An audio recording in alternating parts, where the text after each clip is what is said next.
All right, Sarah Fox, do we have you yet? All right, so we'll just have to hold on because we don't have a quorum to start yet.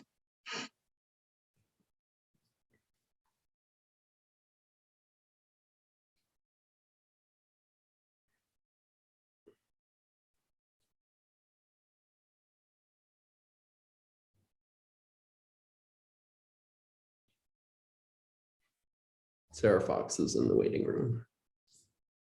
Just admitted her and Nan, so we'll let her audio catch up and then I'll start the meeting. Lisa just texted me she will not be making the meeting. Okay, thanks, Michelle. No problem. All right, so we have a quorum. Megan and David are running a little bit late, so hopefully they will be on to join us in a little while. So I will call us to order at 5:02. So we've got just the one agenda item, which is the FY23 budget discussion before the presentation to FinCom this evening. So Sarah, I may kick it over to you because you were the one to ask for this meeting. So just you want to open it up? Well, yeah, we left our meeting last week or a week and a half ago without their with a lot of things being out there. David had suggested the including the user fees for sports and extracurriculars. I had made some requests, and we had not had another meeting. So going into tonight, my question was, what is the number we're presenting and what does it reflect? And kind of that's what came out of this, is I felt that where we'd had some ideas put out there that are really actually very big numbers that could swing drastically one way or another, that we needed to, I thought, have a meeting with everybody to figure out where we are and what number we're presenting and what our justification is behind that. All right, so I know that we had some documents from Michelle earlier this afternoon or this morning, I can't remember when they came in, sort of saying what was being presented tonight. So John or Michelle, do either one of you want to, because Sarah's right, we did toss out a few things. And so, where is your heads at this point? Yeah, I will just give a general overview of the changes that have occurred in this tracking sheet since our last gathering or our public meeting. So basically, there were some discussions at the last school committee meeting, but the only changes that have occurred in the actual budget that's being presented to Finance Committee or requested at Finance Committee tonight is that Steve Poulos and I have got together. We have nailed down the payroll contractual obligation number. We have firmed that up to be $1,294,730. It's a little bit less than we had before. We had found that we were double counting stipends a little bit, so we've backed that out. So we've corrected that. We have moved the request for the smart panels for all 4 of our schools, excluding Brown, into a capital debt exclusion article. We've discussed this with John McGinn, and because it has a useful life of more than 10 years, he agreed that it could be part of the IT capital article that the town will be presenting. So that full amount, the $665,000, has been moved to that article. Originally, we had the $665. We reduced a portion of that to bring down to just leasing costs for 1 year. And then we further reduced that remaining balance of $235,000, or that remaining ask, to eliminate that from our operating, and that full $665,000 is in the capital article for the town IT needs. The next change that we've made is another point of discussion that has been tossed round and round, is the benefit costs for all of the new proposed positions. So Steve Poulos and I had met a couple of times over this, and we arrived at an agreed number of $497,000, which would be the health insurance costs for roughly 30 FTEs to be added to our budget.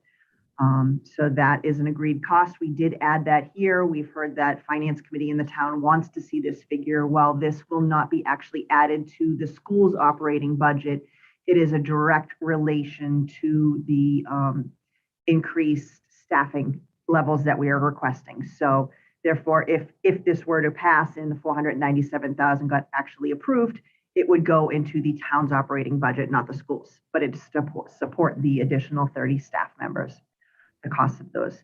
And Can I last, pause you there, Michelle? So Yep. just procedurally, I want to make sure I understand how this works. So the town's operating budget, which our operating budget will be part of, will be an earlier article in the evening. That will pass or fail. I mean, we assume pass, it always does.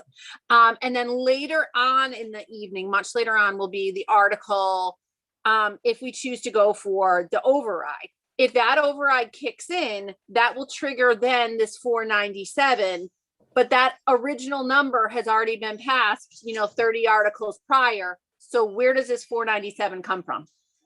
it will be within our operating override request. It is part of our request, but when it physically, if it shall get passed, it will actually be a town account. It won't be our account.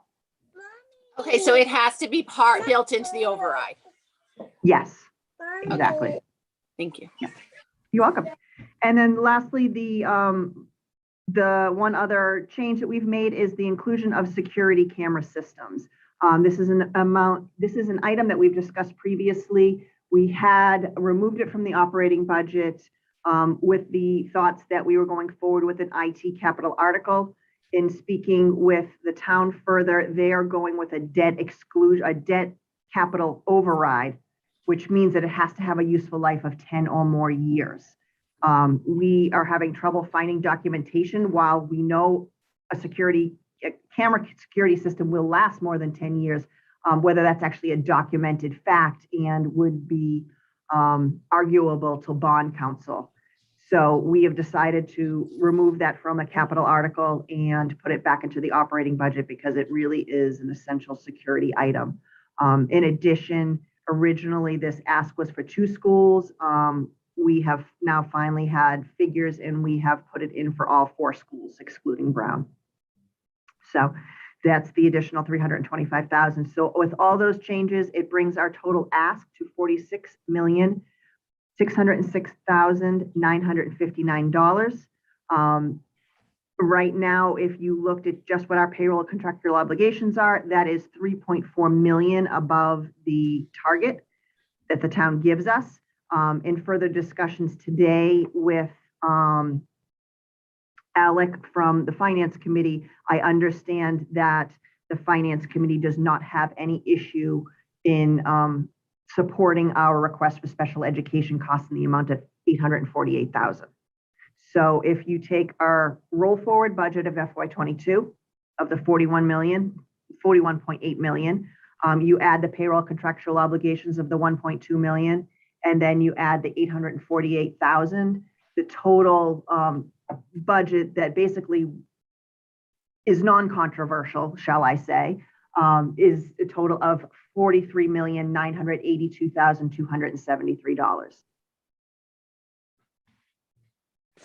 And that number, including the 848 for special education, will be embedded in what we all refer to as the operating budget, which will pass as the normal general town budget. Correct. Okay. And none of that 848 is embedded. We have no planned reliance on our special education reserve fund, correct? Nothing is being Correct. budgeted in that fund. Correct. Absolutely correct. Okay. So Michelle, just a couple of questions. If at some point, and I think this speaks to this sort of like that this is always kind of a moving target until it's done. If at some point you find some documentation somewhere, and obviously before town meeting and all of that, but that says the security cameras have a useful life of 12 years, will those be taken out of our operating budget at that point and then placed into a capital override? Or after we have voted our budget ostensibly on the 7th, does it stay put? I don't think it's probable we're going to find any documentation. Everything I've been able to find says the useful life is between 5 and 20 years roughly. So where that bottom figure is 5 years, I don't think we're going to have any chance at documenting that. So Okay. that's why I was going back and forth yesterday. I'm like, while I'd love to have this in an article, I just don't think it's probable that it would be passed or approved that way through bond council, because it has a huge review process when you actually go out to bond for it. Okay.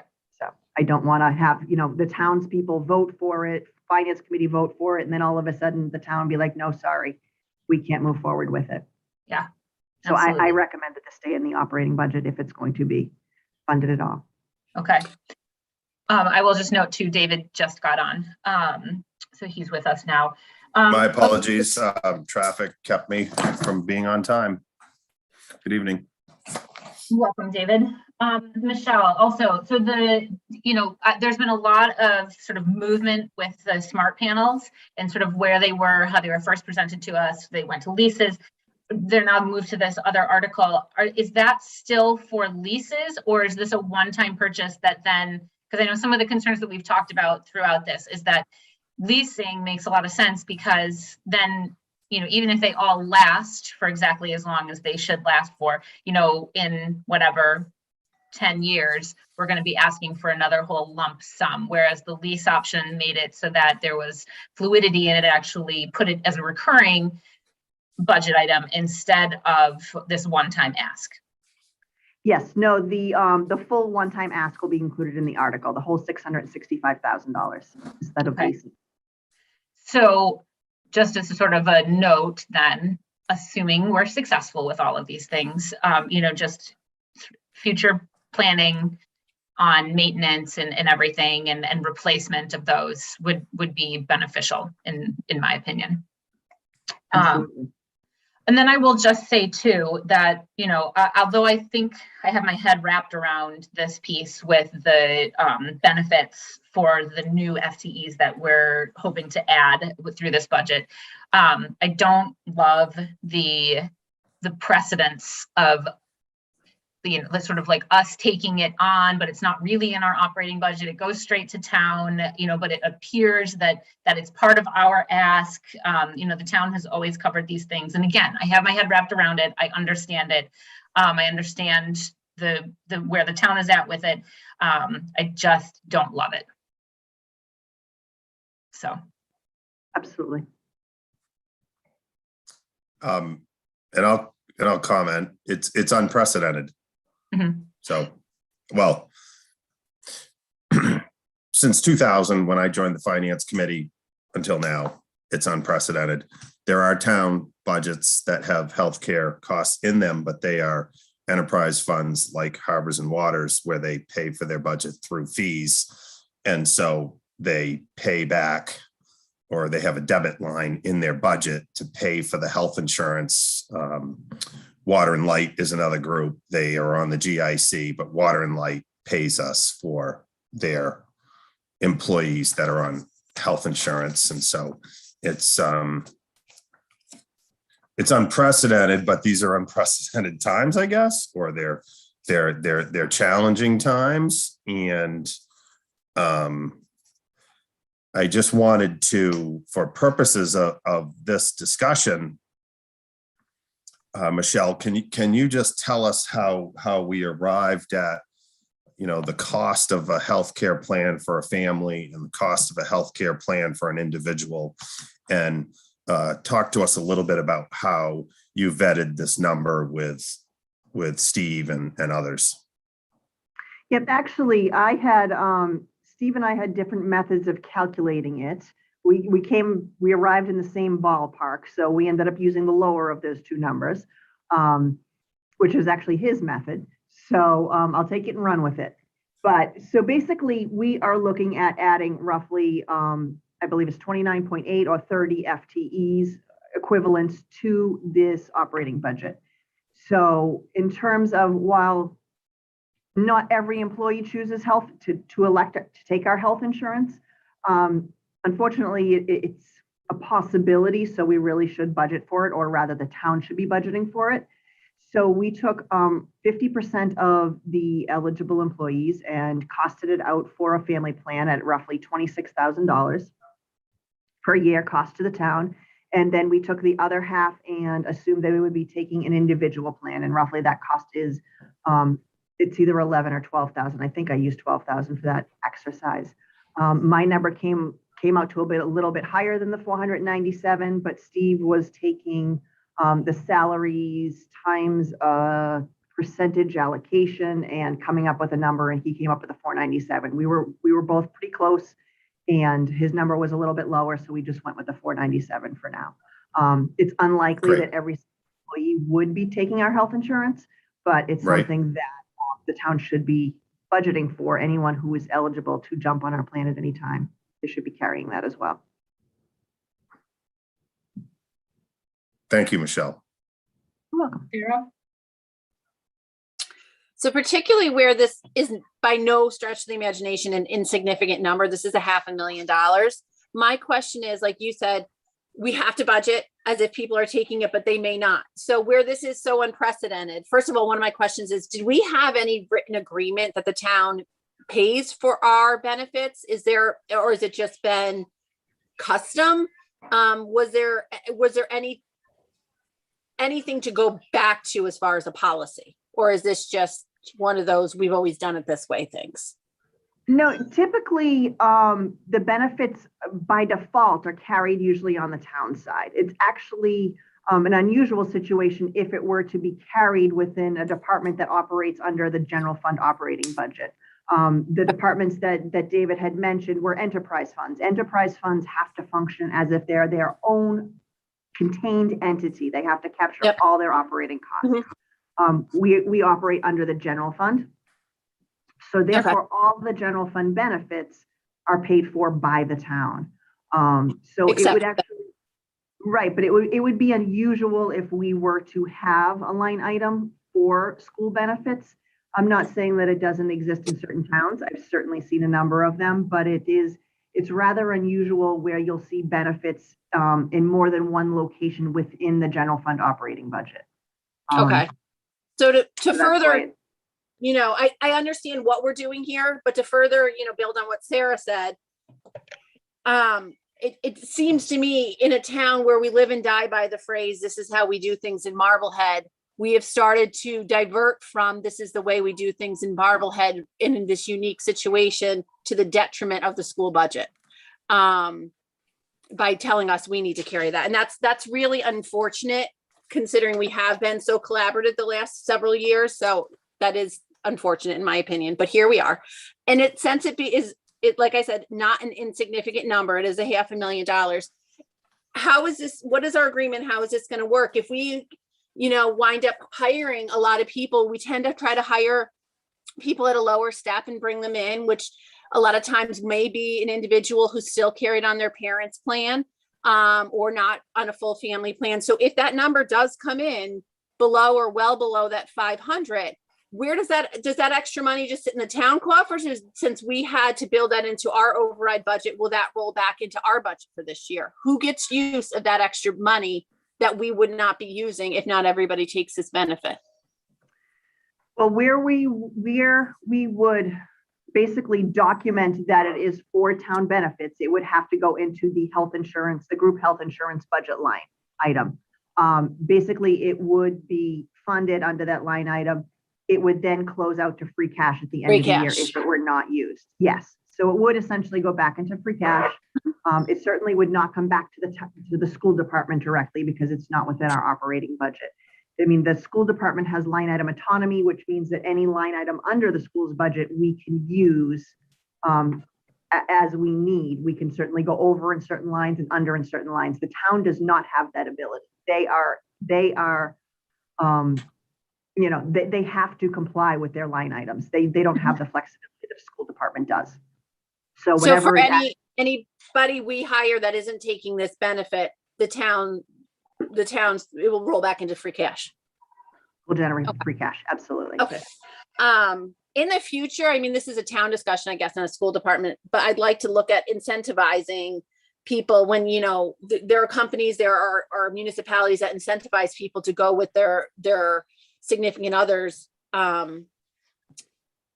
health insurance benefit, and everybody wins. The individual gets a stipend, the town gets extra money. So I think we're leaving money on the table as a town by not looking at that. So Sarah, I have brought that up previously to the town, and I would second that. Yeah. I brought forward 4 examples of municipalities with copies of the plans that they use.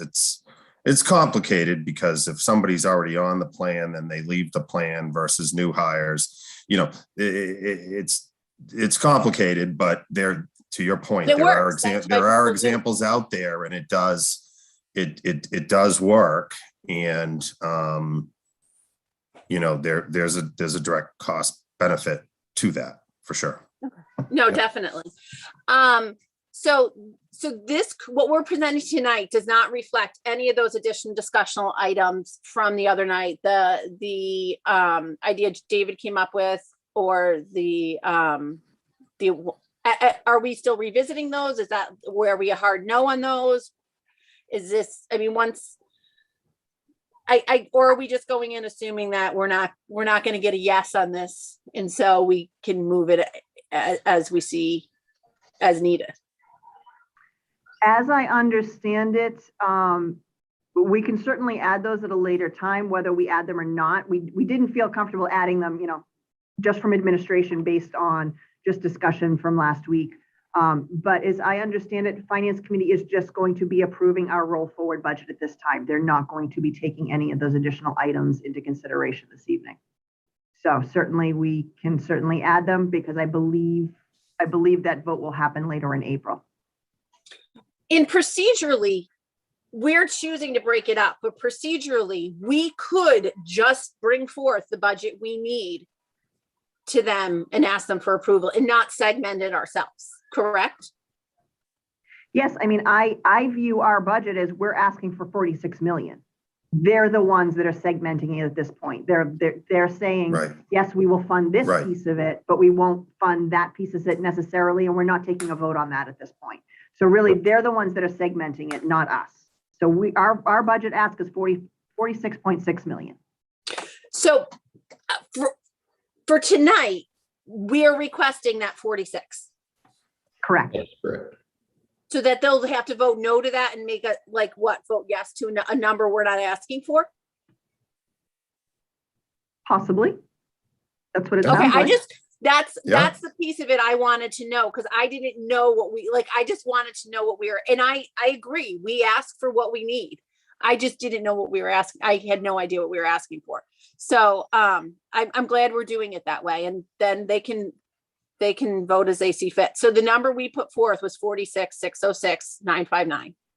Correct. Okay. And to be fair, conversations with town were still happening as of this afternoon, chasing numbers. So Michelle worked all weekend, I worked all weekend, and it wasn't settled, and it may not even be settled at the Finance Committee hearing this evening, but we got the information out to you, and it is likely subject to change. Okay. Well, not to mention the fact that we have our hearing on Thursday and then our vote on April 7th. So, you know, there's still, even if that April 7th is the end of it, you know, there's still over a week where we're all thinking and crunching and figuring this all out. So we're presenting in the presentation for the budget hearing for Thursday night, which has to be done by tomorrow, right? Yes. We are presenting this 46,606,959, it doesn't include the user fees or any of the other pieces. That is correct. Okay, will we, during the presentation, can there at least be a slide saying that these additional things have been risen, it's like, just so that the public understands these are things we're still talking about and looking at, or no? I don't have a problem with that. We're posting a what and why presentation tomorrow that lists all of the asks and what people get for that ask. What do these dollars buy? Why does this contribute to an exemplary education? Why does this improve efficiency? So if we wanted to add a slide at the end, future considerations or future possibilities, Michelle and I can absolutely do that. Okay. And then where will you make this available? The present, I mean, I know we get it in our Dropbox, but like for the public, where will they be able to get it? Front and center on the website. Yes, Okay. it will be front and center, and it will also be under the finance section under the budget tab. So we'll Okay. have it in 2 different places on our website. Okay. And that's front and center on the district, like the district homepage, not the school committee homepage, just to make it clear to everybody. Yes. Okay. I can send it out through Connect Ed as well, if people think that's helpful. Whatever works. I mean, I don't know. I just know that there's, you know, a couple handfuls of people that every year know they can get it 48 hours in advance, and they want it 48 hours in advance. So I want to make sure that we all know where that's going to be. They will absolutely have access to it. By Connect Ed, John, you mean like the Blackboard messaging? Yeah, like the superintendent's update.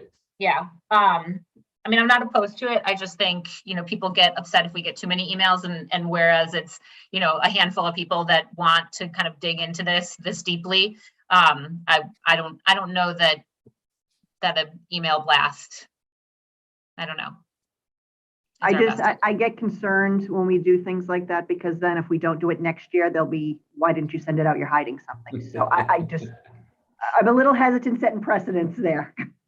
And it's on the web, like it is front and center on the website too. So it's not, you know, it isn't even just embedded into the big public school website. It's there. Now, do we still, at one point we were talking about adding more and increasing the special ed reserve fund.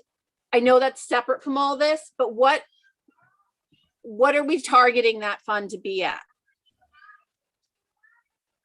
Really, there's nothing in particular. I mean, we had hoped that part of this 848,000 was going to be able to go into that fund. But diving into our changes that have happened over the past 6 weeks or so, there's no chance. Basically, all of those funds have been committed or are in the process of being committed right now. To be honest, the 250,000 that is going to be in the reserve fund next year, most likely, if this trend continues, we will most likely be accessing that. And, you know, and hopefully that will meet all our needs, but it's a crystal ball. Certainly things are happening quickly. There is a significant uptick in needs of these students, as it's a mental health crisis in this country right now. And it's in every facets of life, not just with students. So certainly our, you know, out of district needs have reflected what the rest of the state and the country are seeing at this point. So I don't expect that number to go down. What a good number is to have in reserve, it's hard to say. You know, certainly if someone wanted to give me additional money in that fund, I would be very grateful for it. Whether the town can afford something like that at this point, I'm not sure. David? And I think there's been commentary, as happens a lot of times. Well, there's a couple other funds that the plan was to at least adjust them for inflation every year and not have it remain fixed. You know, we do it every year with the storm drains. It's been $330,000 for 20 years. People say, well, you know, that $330,000 doesn't go as far as it used to.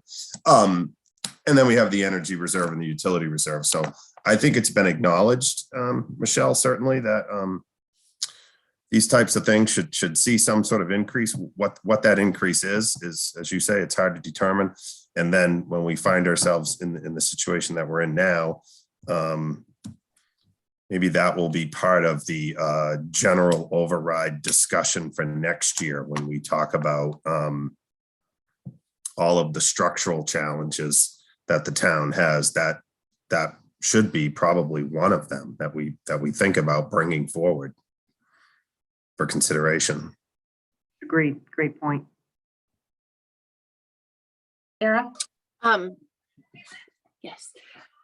So Michelle, also with the special education, 2 pieces, are we tracking, and are there any more that are likely outplacement. I know that Bill, when I was on the finance liaisons, Bill used to give us a list of current and then the likely division. I know we still carry that, but are we carrying any of those likelies in this number? And if so, if not, should we? And then the other piece of this is where transportation is such a gigantic driver and fuel costs are very volatile to say the least right now. What do our contracts look like right now for our out of district transportation? Are we locked into anything? Did we increase anything to allow for that volatility? And where do we stand with all that? So right now, we were budgeting for anticipated placements. We no longer have that cushion in next year's budget. We have basically used up all of that cushion. So our number is pretty hard and steady and known at this point. I don't have dollar figures on the unknowns. I do know we have 15 students that are on our watch list right now, which that is a significant watch list. Hopefully they don't result in high ticketed placements, and hopefully we can deal with some of those students in district. So right now we don't have any reserve for next year. In addition, in terms of transportation, our transportation contracts for special education are year to year. We bid them out each year on a quote basis, and we do not have anything locked in for next year. Our costs this year have skyrocketed. I am anticipating we're probably, these are just rough numbers. It's not a full analysis, which I'm working on now. Our transportation is probably going to be about 200,000 over budget this year alone, just because of the amount of transports we have, the fuel increase, the increased cost, let alone without the fuel, and the lack of drivers available. Yeah, shortage of drivers, yeah. So And I just want to thank. Go ahead, Sarah. I just want to know, is that number for FY22, our current year? Yes. So then, and we don't even have so we're carrying our 22 number to 23. We know 22 is going to be, you said what, about 20% over? So we know we're already at a minimum of 20, not meeting that 20% increase. And then on top of that, these numbers with the fuel costs will probably climb higher. So why don't we adjust that? Why don't, we know right now what we're banking on or what we're budgeting is by far not enough. Why don't we increase that number? Certainly we could. I have a hard time when we submitted requests back in November, increasing them now at this point. We go into every year with unknown costs. We know our costs are going to change. Most of the time I can't say all the time they go up. Sometimes they go up, sometimes they go down. We are going to try to do a few things to limit that exposure. We have reached out to some additional transportation companies that we have never utilized in the past.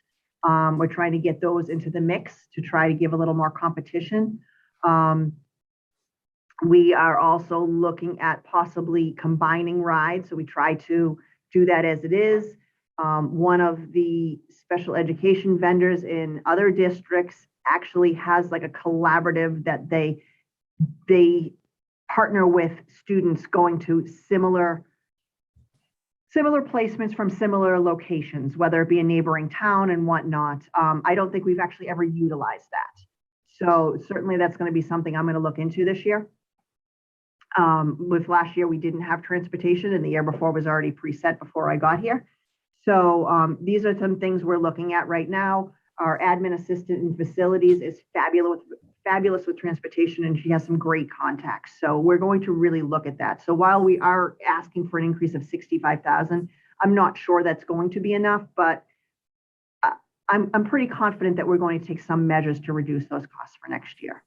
So hopefully we can offset the other variables that are working against us. David, does that also sound? Sorry. No, we also have the pending audit that is looking at all of our transportation busing services and looking for ways that maybe we can reduce costs there. So that's due within next couple of weeks, I think. Yes, absolutely. David, does that sound in line with what you're kind of budgeting in your day job with increases for the way you guys would. That's a face. That's quite a face right there. Well, we just reached the point of no return a couple weeks ago, meaning we exceeded our budgeted per gallon number last week, but not for the year, but for deliveries going forward. So for the balance of the year. But starting out the year, it's hard to remember, but back in August, we were buying fuel at $2.40, $2.50 a gallon. And we've taken a similar approach of putting about a 20% increase into the budget for next year, and being confident, like Michelle said, hopefully there'll be a resolution to some of this conflict going on in the world, and we can hope that fuel might stabilize at least and stop going up.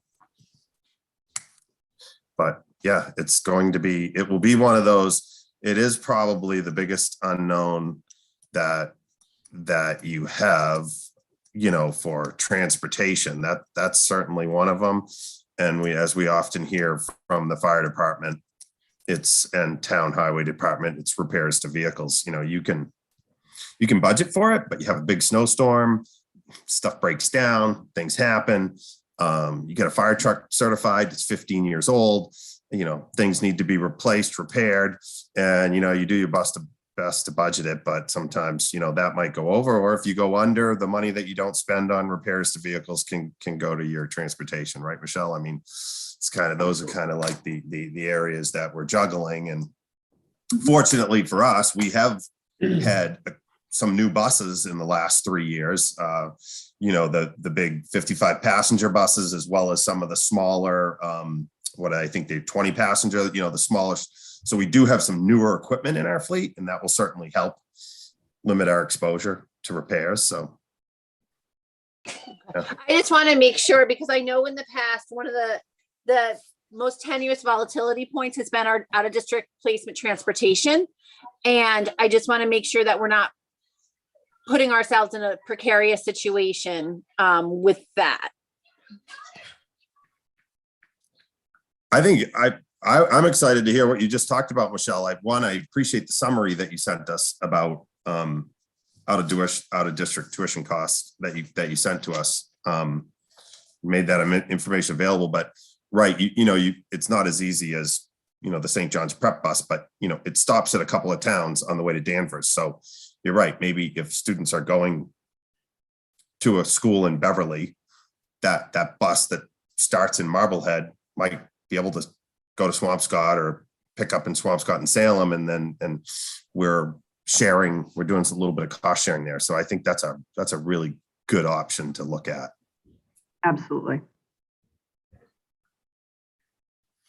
So for purposes of the FinCom discussion this evening, does anybody have anything further to say? And then, just kind of wanting to just be mindful of time, and that, we've got stuff going on in a little bit over an hour. There's a hand up, so I'll motion for public comment. Sarah's motion for public comment. Before we get to public comment, I had one other thing to say, but go ahead. Okay, hold on. Well, you can say it before we go to public comment. So I I understand, just for people who might be listening at home, I don't know if FinCom had a set approach. I think we might be going after the town, to the best of my knowledge. I did not talk with Alec or Emily today, but for people listening at home, I was going to look. We have our meeting. David, It's I believe we're third before the selectmen. Yeah, so they're going to approve their minutes. It's the assessor's budget, water and sewer budget, school budget, selectman budget, and then new business. Okay, perfect. I hadn't seen that. Thank you for that. So Sarah did make a motion for public comment. Do I have a second? Yeah, I'm fine for, second. Megan, second. Roll call vote, Sarah Gold, yes. Emily Barron, Yes. Sarah Fox, Yes. Megan Taylor, Yes. And I actually think we lost David. All right, so there's just the four of us on right now. So yes, sorry, that carries 4-0. All right, Catherine Martin.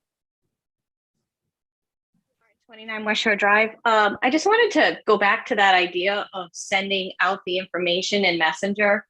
And while I understand Michelle's hesitation that you don't do it every year, if, you know, the objective here is an override and the objective is to get people on board and you're setting it up as what this money pays for, you need to get it in front of parents.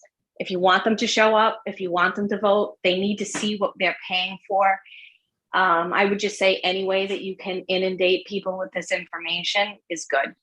The other thing too is I do find it a little odd that you're going into the budget hearing without, and you still have these kind of big numbers floating that I think you have a lot of support for.